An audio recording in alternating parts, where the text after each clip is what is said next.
today on Mother Mayhem. What you're talking about here is holding both. How do you love the mom who did endlessly play with you as a kid? And how do you hold on to those good memories while also reconciling with yourself that that might be her limit in how she loves you? That might be as good as it gets.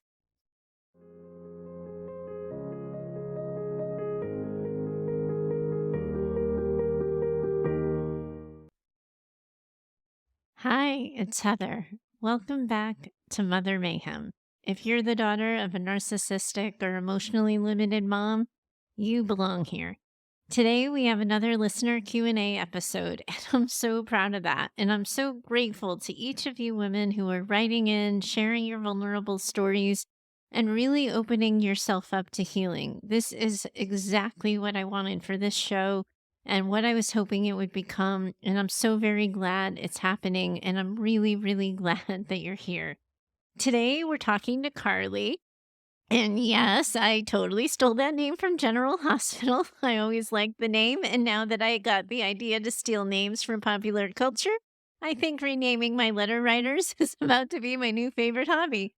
Carly and I were in a bit of a back and forth, and that's how this episode came to be. She first shared her story to let me know that it had made an impact on her and then when I invited her to share a question, she was willing to be vulnerable and do so. So I edited this down a little bit to make the conversation that we had make sense to all of you, but nothing else has been edited or changed. I'm reading Carly's words in their entirety. Anyone who writes in or shares this story, I'm going to be doing the same for you. Part of narcissistic abuse recovery work is really getting at practice, at taking up space, being seen, speaking your truth.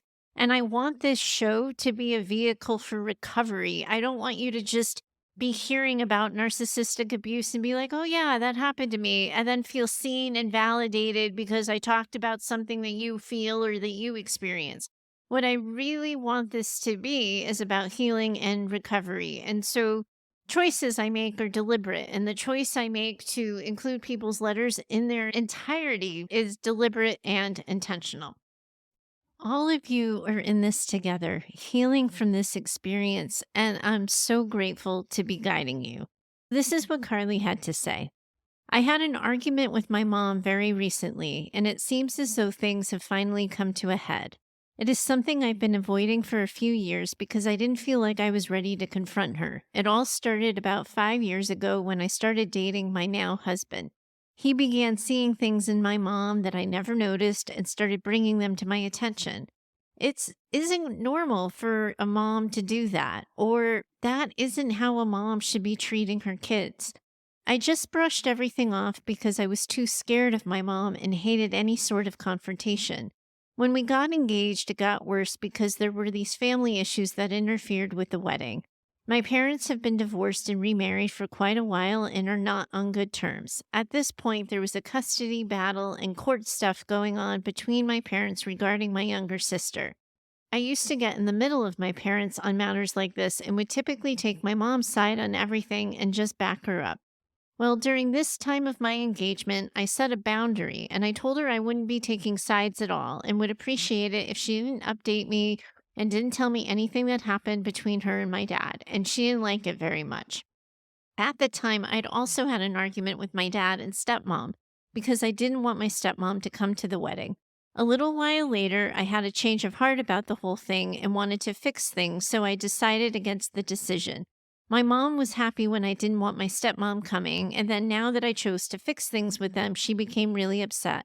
And she kept saying, "You don't know what you're asking me to do to be in the same place as them," and asked if I would be willing to have a smaller wedding for her to come to when we got back. This was really hurtful, and long story short, my wedding season, while mostly wonderful, because I got to marry my best friend, was also filled with all of this underlying turmoil. I would love it if my story helps others in the future in a similar situation. For years, and even sometimes now, I've questioned why my mom was so different from someone else and why she couldn't just be normal. If anyone else is feeling this way, I want them to know that they're not the only ones, so if this helps them in some way, somehow, by all means, please do share it. I've done so much research about narcissists, and I've heard that there are different kinds of narcissists. I believe that my mom is the engulfing, somewhat mild one. She made me and my siblings her entire life growing up and could be controlling, overbearing, but also fun, caring, kind, and loving. She was almost like a kid herself and would get on our level and play with us and take us out for fun experiences. But then she was also the main disciplinarian, and I was scared of her, but I also loved her so much. I think if I had a question, it would be, how can I balance that? How do I try to handle all of the traumas that I'm still processing while also being grateful that she was my mom and try to have a healthy relationship with her?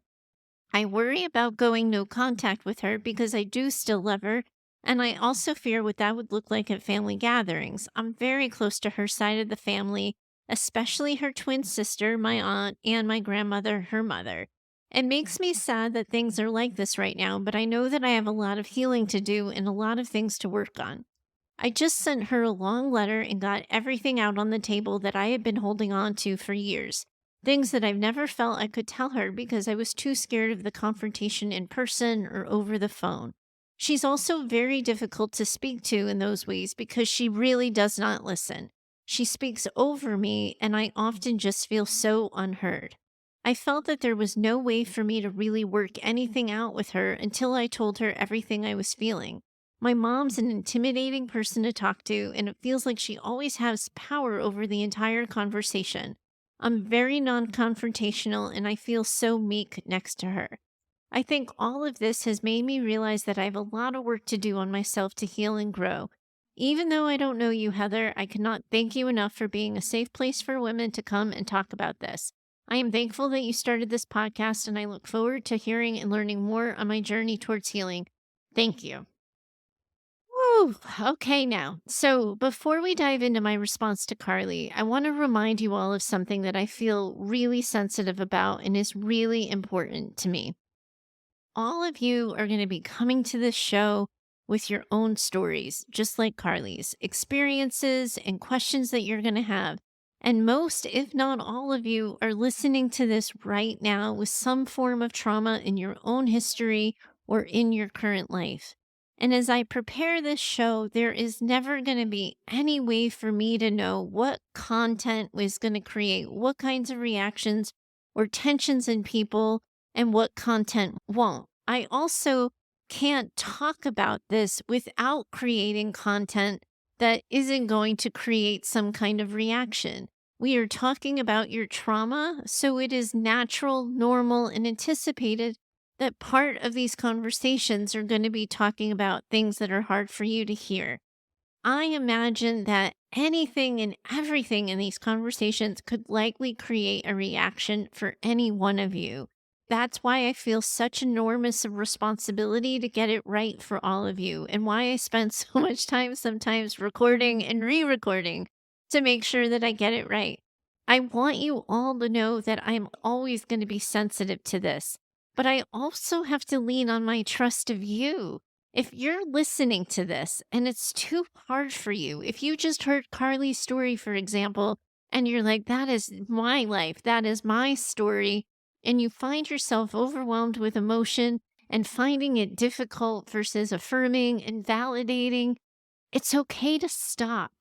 If you need a moment or you feel yourself disconnecting, it is okay to pause. You can work on your grounding techniques and you can always come back. You can listen to these episodes at your pace, or you can take a pass on some episodes altogether. You get to say when, you get to say where, and you get to say stop. This is an important, crucial tenet of my work with women when we're in session together. I want to include it in here for all of you too, because it's my intention to run this podcast. I know I'm going to mess it up from time to time. I'm going to give too much information without offering a break for breath, or I'm going to forget that we're talking about really hard things. But it's really important to me that you take care of yourselves as you listen, and that you trust yourself to know that if it is not the right time for you to listen, it is simply not the right time. If it's not the right episode for you to listen to, It's not the right episode, and that's okay. So, Carly, here we go. You and me in it together. Let me just say something about weddings. They make narcissistic moms lose their ever living goddamn minds. I have two clients right now who identify their engagements and weddings as the impetus for figuring out that their moms were narcissistic. So, given the conversations that we have had in earlier episodes of this show, I'm sure it's starting to make sense for a lot of you. In getting married, you are, by definition, changing the relationship you have with your mom. And narcissists really struggle with change. They fear what it's going to mean. They fear losing status. They fear losing influence. And they fear being forgotten by you. Your wedding and your engagement signaled for your mom that she's likely going to be losing control, and thus she had her meltdown. What I first want to remind all of you here is most narcissists aren't plotting this whole thing out in a step-by-step fashion. It is very likely that your mom saw you getting closer to your fiance and now husband and experienced it all as an energy shift inside herself. Before she could connect head to heart and name her feelings, she felt something inside her that told her something was amiss. The way I describe it for people, it's something akin to like a spidey sense. So she senses the changing tide as a shift in energy inside herself. And then she responds to that shift in energy with these learned patterns of behavior that have released tensions for her in the past previously. So last week, for example, we were talking to Nancy, and Nancy's mom belittled her and targeted Nancy because of Nancy's weight. The reasons for this were probably varied, but the main one is likely that it worked. Nancy's mom learned over time that when she belittled Nancy because of her weight, Nancy would respond in a predictable way that likely met her mom's need for control. When narcissists do this, it's largely reactive, but what people don't really recognize oftentimes is it's also subconscious. They haven't connected to their feelings. It's part of what makes them narcissists is that they can't connect to their feelings. So they just get this sense or a threat and they seek to obliterate it as quickly as possible. And they're going to use their most reliable weapons to dispense of that threat as quickly as possible. People like to give narcissists so much credit for thinking this all through and plotting it ahead. And for some, most of them, I would say, they're just these learned patterned ways of maintaining control. And then they use those strategies on repeat because they worked. If we create the narrative that your mom somehow deliberately made a conscious choice to ruin your wedding, it's really diabolical. And that narrative can be really traumatizing. It can be re traumatizing of old wounds if we create that story. And I'm not sure that that was the story.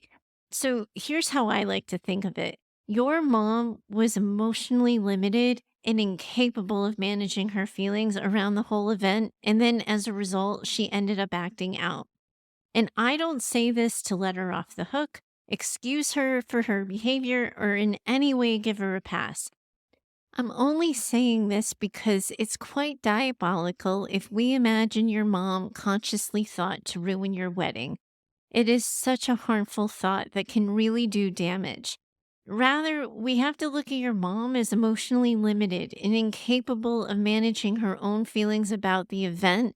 And so, as a result, she ended up acting out. And I'm not telling you this to let her off the hook, to in any way take her side, to excuse her for her behavior, or to give her any kind of pass. I want to relieve you of your story that this was in any way a deliberate attempt to destroy your wedding. We give her too much credit if we think about it in that way. Rather, she was having this reaction inside herself. It was about her. It had nothing to do with you. And she was doing what she needed to do to relieve herself of all the internal attention the entire thing was causing her. One of the things when these kinds of things happen, I tell my clients is, yep, your mom's a narcissist. She did her job. She did what narcissists do. And I don't say this to be entirely facetious. I'm saying this to adjust everyone's expectations of their mothers. Your mom was not capable of managing your wedding with any kind of grace. If she was, we wouldn't be talking about her narcissism. This is the knowledge that lets us hold grace for her. But it also is what has to prompt us to keep her in her place. Your mom was not going to be able to control herself. You probably saw it coming from a mile away. So as a result, you had to control her for her. And Carly, it isn't fair that you had to do it. You didn't deserve her resistance. You didn't deserve her pushback. It wasn't your fault. And there was nothing you could have done or said to change what happened. Whatever you may have done and whatever you would have said, if you had done it differently, she would have just picked something else. Because that's what narcissists do. That's their job. So, right about now is normally where I'd be offering you some kind of gentle reminder on the importance of boundaries and your right to have them and the importance in using them. And I could see that from your letter, you already took that class and you already very much have your own back. And I'm so glad that you married someone who sees you and acknowledges what you deserve. That kind of love in itself, Carly, is going to be so healing of your trauma and of your history. That kind of love is going to help you with narcissistic abuse recovery. Sometimes the way with that isn't always clear, but I promise you it's true. I got to tell you, I really love that you wrote your mom a note. You didn't share in that how she responded to your letter or how things have been with her since. But I want to use your example as an opportunity to talk to you and other women about these kinds of letters. Because we don't write these letters, we don't choose to speak up or set these boundaries for the mothers. We do these kinds of things and write these kinds of letters for ourselves. You do it for yourself. You write that letter because not writing that letter no longer works for you.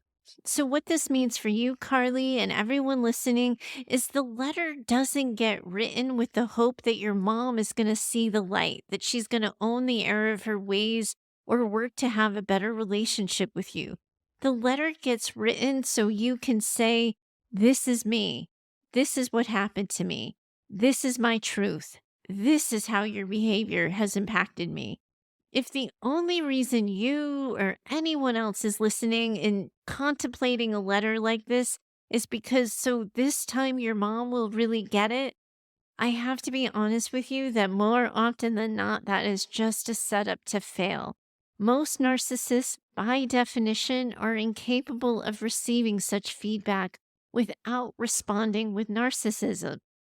So I've helped a lot of clients over the years write these letters, and they can be so powerful and so impactful, but you can't do it and set yourself up into thinking that this time it's really going to change things. Oftentimes it doesn't. We write the truth because it's ours, and we write the truth because we wish to own it. That letter you wrote was a really good idea, and I hope it was well received. But Carly, if it wasn't, I want you to know that that doesn't mean you shouldn't have done it, that you didn't explain yourself well, or that you did anything to make it worse. All it means is that your mom was held accountable and she dodged it. And that's what many narcissists are going to do. Good on you, Carly, for setting them and sticking to them. Good on you for protecting yourself and the experience you wanted to have at your own wedding. I and everyone else listening knows that that wasn't an easy thing to do. We also know how heartbreaking it was and how crushing it was that you actually had to do it. That your mom is someone that you had to set boundaries on for your own gosh darn wedding. It just sucks, Carly, and I'm so sorry for you that that was your truth. And I'm grateful that I can use your letter here, Carly, as an opportunity to talk a little bit more about boundaries in general with an applicable example and not just a hypothetical like I've had to do in some of my previous episodes before y'all started kindly writing in. We set boundaries for ourselves. We do it to protect our peace, and you did it for you in this instant to protect the peace that you wanted to have at your own wedding. But I have to say and use this as an opportunity to share something about boundaries that not a lot of people talk about. Boundaries make everybody feel safe. They make all of us feel safe. Us non-narcissists. Boundaries are good. We like to know the speed limit. We like to know what the rules are. We like to know what's expected of us. What time we're supposed to show up. What time we're supposed to leave. Boundaries help people feel safe.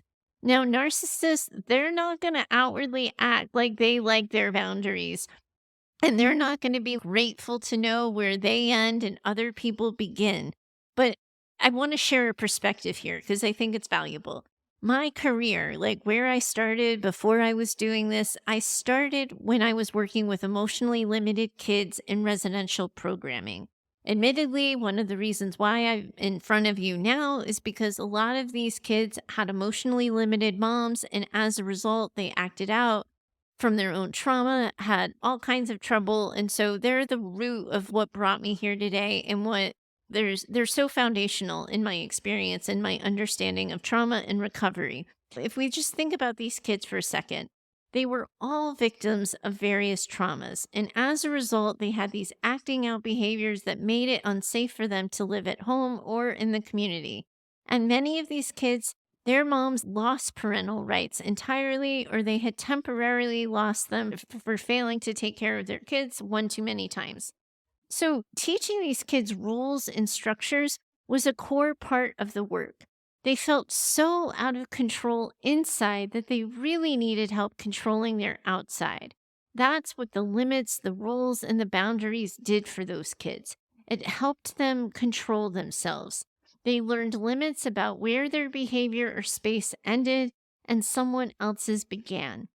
Now, I'm not sure what your impressions of me are so far, or if you would even believe me if I told you this, but I was a stickler for the rules. I was pretty gosh darn strict. Kids didn't get a lot of passes from me. I'm also going to tell you that I was the kid's favorite. More often than not, for more kids than not, I was the favorite. I say that with some pride. I say that with some ego. But I was the favorite because I was trusted. Kids knew what to expect of me. Kids responded to my consistency. And because I was consistent, they could create a healthy attachment with me. I say this because we're all just grown-up kids, all of us, me talking to you, you listening, and narcissism for your mom, what it feels like for her to move through the world in the way that she has to move through the world, it's similar to how it felt for those kids. They feel so out of control of their insides that they need the outside for the structure so that they can actually feel more in control. And like most kids, none of them are going to thank you for setting the limit on them. Kids were fond of telling me to fuck off on the regular. And then they'd end up earning a consequence for that one too. But they started to trust me. Boundaries tell kids that we're paying attention, that we give a shit. Kids would get these day passes from their homes. I was just telling the story the other day. That's why it's coming to top of mind. So kids would get these day passes and they'd be able to go home for the day and leave the program for a while. It was also that they could practice the skills they were learning in the program and go off and use them in the community. And so one night, a group of these kids were talking at dinner about their passes, and one of the kids complained about how their mom didn't let her out of the house at all. And another complained that she only got to see a friend for an hour out of the 6 hours that she was out of the program. And a third member, she's sitting at the table, and she's sitting and just listening. And then she says, I was next door the entire time I had my pass. My mom didn't care. At least your moms gave a shit. Again, think about what I just said. We're all just grown-up kids. And when we're emotionally compromised like those kids or like your mom is, like it or not, a part of them knows that they need those limits. A part of them energetically gets that a boundary means you care. If you didn't set a boundary, it would actually send a message, intended or not, that you can't be bothered. While the narcissist might blow up over the boundaries placed on them, and that kind of reaction from narcissists, honestly, it gets a lot of airtime, and I would argue that maybe sometimes it gets too much airtime because anecdotally, I have to tell you, I see a lot of narcissists get into line and respect the boundary even if they do so with some initial resistance or begrudging acceptance. I have a client right now whose mom was like blowing up their phone on the regular, at work, at home, at all hours. And my client cut off all contact and said email only. And now the mother is at email only and is respecting that limit and respecting that boundary. Setting the boundary with your mom, it signals to them that you're actually still trying to have a relationship with them. Your mom might not connect that head to heart. That's what I was talking about before. She's only going to experience your boundary setting as an energy shift inside her, but she is capable of receiving that message. The real issue here, when we're talking about all of this, is how do you come to this place of acceptance that this is your mom, that your mom is someone who needs this boundary, and that in some ways you need to mother her with limits in a way that she could actually never mother you. And there is a world of hurt in that realization and in that truth. And so many of you, in addition to Carly, are listening to this and needing to come to that truth. And God damn it, it hurts sometimes. And how do you even begin? Carly, I got to tell you, you start as you've already done by talking to your husband and talking to trusted loved ones. And you continue by sharing your truth and by being in the company of other people who want to listen and support you and understand. So this show, but also places in your real life with your friends who want to listen and who want to support you in this journey that you're on. What you're talking about here is holding both. How do you love the mom who did endlessly play with you as a kid? And how do you hold on to those good memories while also reconciling with yourself that that might be her limit in how she loves you? That might be as good as it gets. We do this by remembering that two things, even opposing things, can be true at the same time.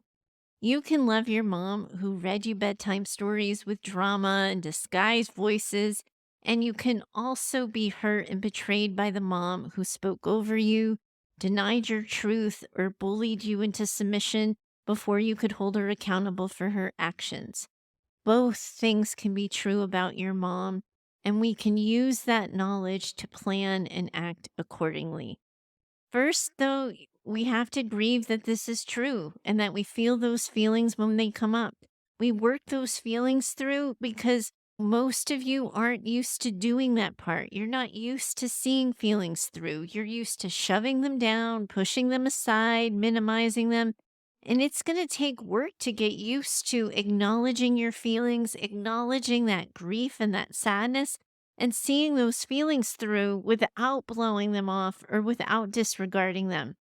But then it's also going to be about getting clear about what kind of relationship you want to have with your mom, given her limitations. In your letter, Carly, you asked me about going no contact. And while some therapists and social media content people, they spend a lot of time preaching no contact. But I have to tell you, it is not my first go to as a recommendation unless a client feels it in their body that it's time to go no contact. Then, in those instances, we don't pass go, we don't collect $200, we go straight to no contact because their body is telling them it's time. And I got to tell you, it's really rare for that bell to ever get unrung. Once you start thinking no contact and feeling no contact, it's not really common that you might not take action on it, but that doesn't mean you suddenly stop thinking that you might need it or want it. More likely, what happens for people is learning to live in this messy middle. If you're not keen on no contact, if you are trying to sit in that messy middle of holding both, of loving the mom who put you to bed at night, but holding limits with the mom who struggles with accepting your life the way you're living it, then you cannot let the internet shame you or other therapists shame you into thinking you have poor boundaries if you don't go no contact. Don't think of this as you're not doing real trauma work if you don't go no contact. Instead, what we're learning here is how you can have a relationship with your mom given her limitations. Remember what I've said about narcissistic personality disorder? It is a relationship impairment. By definition, your mom is not going to be able to engage in this healthy, unconditionally loving relationship with you. Expecting her to be different, that's going to be one of those setups to fail in a way. Rather, we want you to work to establish on how you can have a relationship with her given her limitations. For example, if she's always been good at organizing closets or gardening, maybe you're inviting her over to help you with those things. You're not going to invite her to have a heart to heart over adjusting to married life if that isn't a conversation that she's going to be able to have. You get a sense of what she's capable of, what you can tolerate without you yourself being hurt, and then you navigate that messy middle with boundaries. Boundaries in the messy middle, what's that going to look like? You're probably asking and wondering that. What's it going to sound like? I'm going to spitball with you a couple. Here goes. It might sound like, Mom, I need you to call before you come over, and you need to hear from me that it's an okay time. If you come to my door unannounced, I need you to know that I'm not going to answer the door. I'll send you away, and I'm not going to open anything that you leave at my doorstep. Here's another example. Mom, I know you miss me during the day, but I can't answer calls at work. I'm putting you on my do not disturb list while I'm at work. And if you call my work phone or if you email me or you try to invade my space, I'm going to need to block you. Another example might be, Mom, I understand your curiosity about my marriage, but you have said some pretty hurtful things to me about my relationship, and my relationship with my husband is not going to be open for discussion. Now, you might say something like, I know you're used to talking to me about your divorce or about dad, but we saw with the wedding that it was really hard for you to talk to me about those things respectfully. And I need you to know that my relationship with my dad, his wife, and my sister, they're going to be separate of the relationship I have with you. I love all of you, and I don't wish to be in the middle anymore, so I'm not going to be talking about this. And if you mention something, I'm not going to participate. If you keep mentioning something, we're ending the visit or the chat, and we can always try again next time. Now, it might even say if we're going to get really direct. So it might sound something like, Mom, this is me trying to have a relationship with you. When you say things like X or Y, it makes me think and feel A and B. I just got married. I have so many good things in my life right now, and I want you to be a part of them. But if you can't accept my choices as mine or talk to me in a way that's considerate, I'm going to be placing more distance between us. The key here, all of you listening, is remembering that you're saying all of this and you're doing all of this not for your mom, not for the expectation that she's going to change her ways. You're doing it for you. You are creating the conditions under which you can have a relationship with your mom without compromising or taxing your own mental health or mental well being. We can't be surprised when narcissists disrespect our boundaries or step over them. That's what narcissists do. That's what makes them narcissists. All we can do in response is decide who we want to be in response to how they show up for us. We determine how we want to move through the world based on how the other person is treating us, and we work to instill that consistency within ourselves for maintaining that boundary and protecting our own peace. Carly, one of the things I do in session with my own clients when I'm about to make a point that could sting is I say, okay, take a deep breath. This one might hurt a bit. And it's like sending the warning shot. Just breathe into it, breathe through it. So, Carly and everyone listening, take a little bit of a deep breath because this one might hit a little close to home.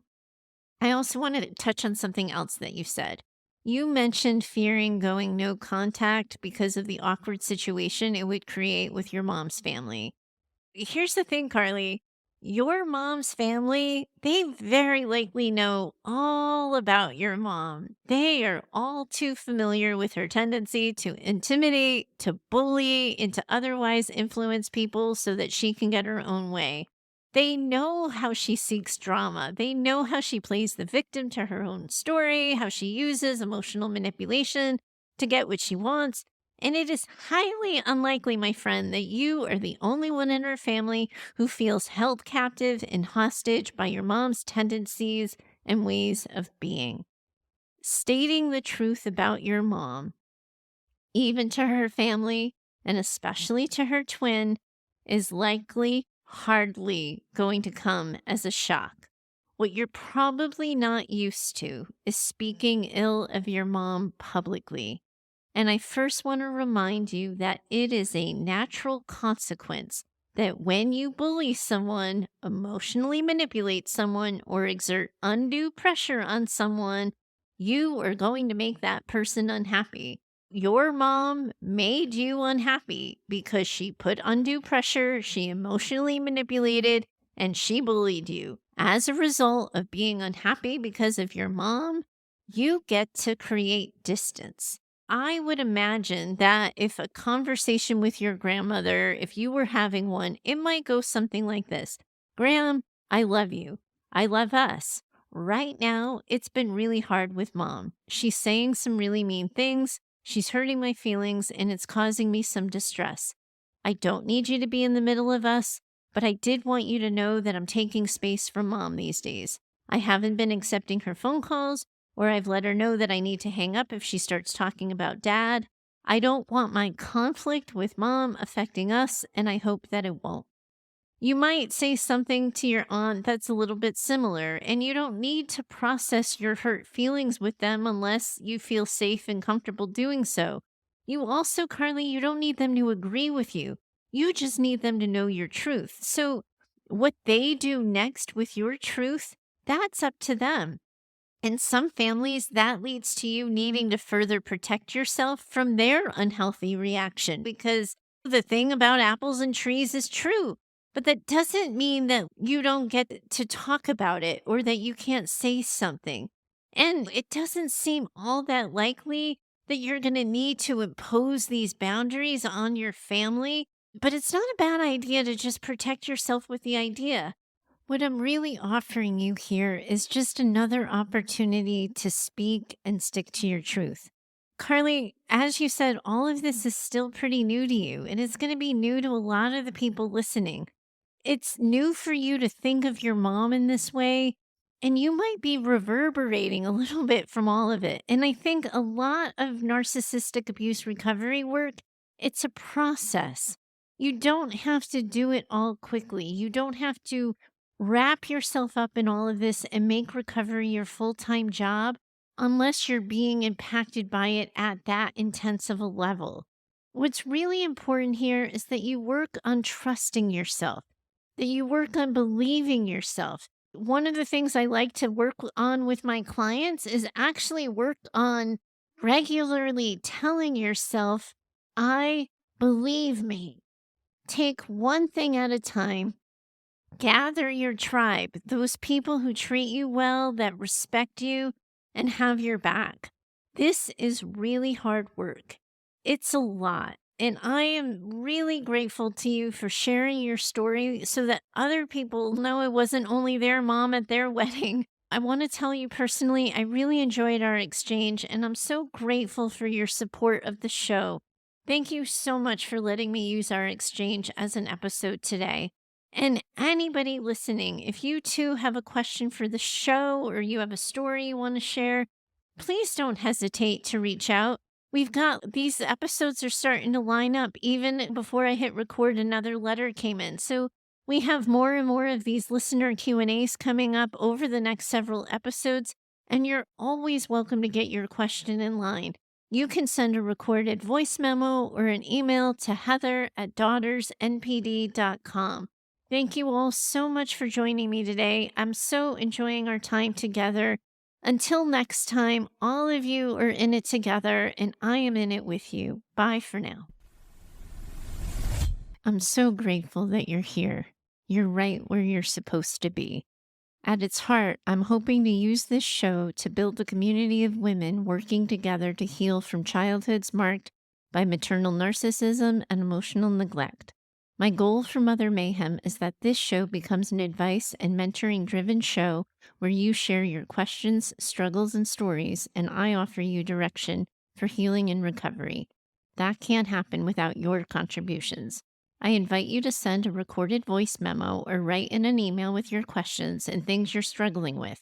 You can always find me over at heather@daughtersnpd.com. To connect further, I invite you to find me over at Instagram and occasionally on TikTok at DaughtersNPD. If you know another woman who needs this conversation in her life, I'm going to ask that you share the show with her. You can help me get the word out with your reviews and social shares of the show, and I hope you'll consider doing so.